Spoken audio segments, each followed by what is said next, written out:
My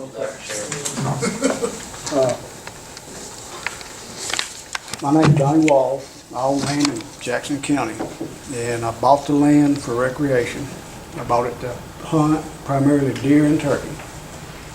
And I've not been able to hunt this land without dogs just roaming constantly.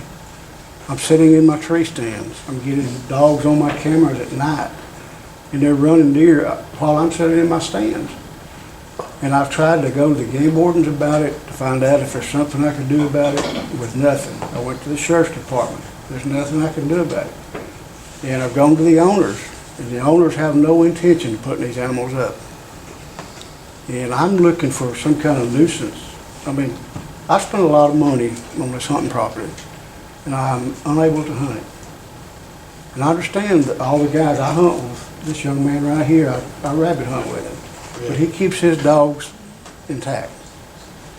But a neighbor that is not going to keep his dogs up, I might as well just sell my land and go on. And this land, it's all I do with it is hunt with it. This would not. Because the dog was not shot intentionally. I never saw the dog till I got down out of my stand. Of course, I heard it yelp. But again, I can't take that shot back. And I felt so bad about it. My wife can tell you how I didn't sleep for days.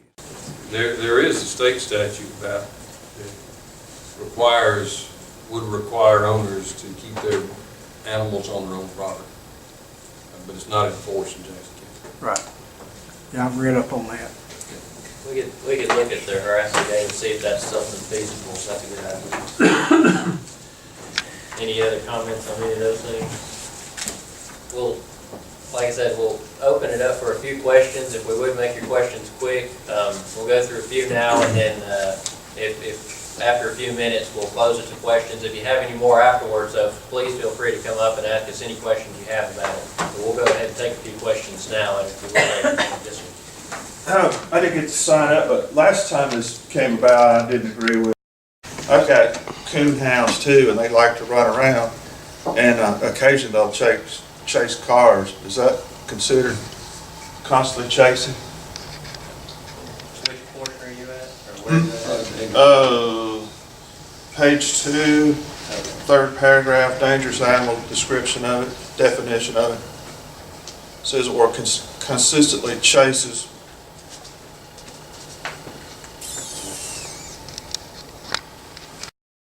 Definition of consistently, other than what it says, it's something that's consistent, not occasional, but consistently, such as she's gone, Miss O'Connor walked down the street and they consistently chase her. I think that would definitely be a animal that consistently chases someone. And it says also without reasonable provocation. So again, if there's a reasonable provocation, then It states, aggressive behavior, snapping at people, hissing, snarling, those things. If it needs to be specified within that, those commas under consistently chasing. The question about what if the dog's at home and the cat comes on property, you take 3 dogs, pretty much anything that runs is a chase, and that's what the breed is. And a cat don't stand a chance down 100 yards.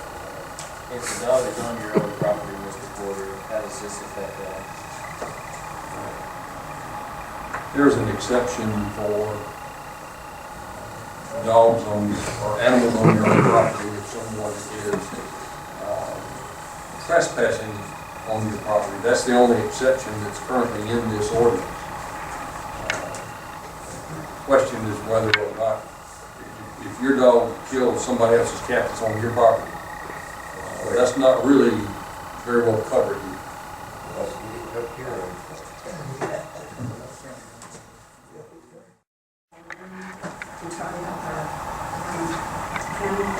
We have a problem in our neighborhood. We're all here to help represent and support you. But is there something to control? We have a person in our neighborhood that has like 50 dogs and upwards almost all the time. And at times they have been bad and have cannibalized each other and everything.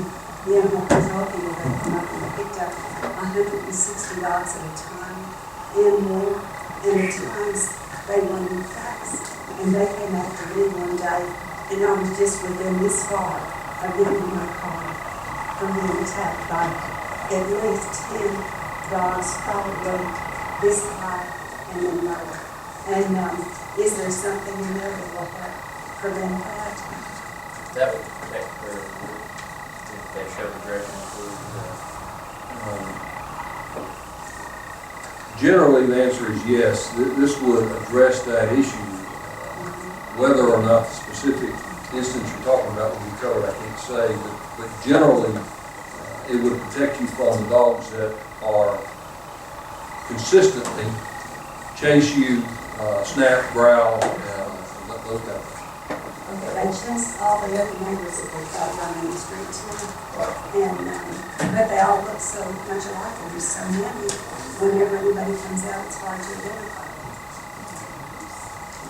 But will this help with that situation? It will help. Other questions? Okay. What I'd like to do, we've got a number of things, good ideas that have been brought up this evening, good points that have been brought up, so we'll take those, look at any revisions we might make to this, and of course make that available. Anyone that's not on our list, we do have a list of individuals, email or phone list. If you'd like a copy of the email, once any changes are made, we'll be glad to email it to you. Or if you'd like to call when the next time we do a public hearing is, if you'll come up and put your name on this sheet, we'll be glad to call you for that next hearing. So we'll take these items and review that, see what changes need to be made. We will have another hearing, like I said, on the 30th at the Dutton Town Hall after we do our community meeting, and then we'll set the date for another 1 or 2 hearings as the commission wishes after that point. Is there anything else from the commission regarding this before we proceed?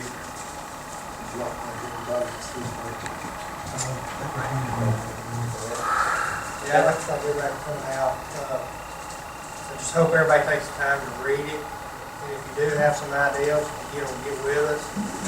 We're not trying, I'm staunch about it. I'm conservative. I want us to keep things the way they are. I like having, my rights, and I know you do too.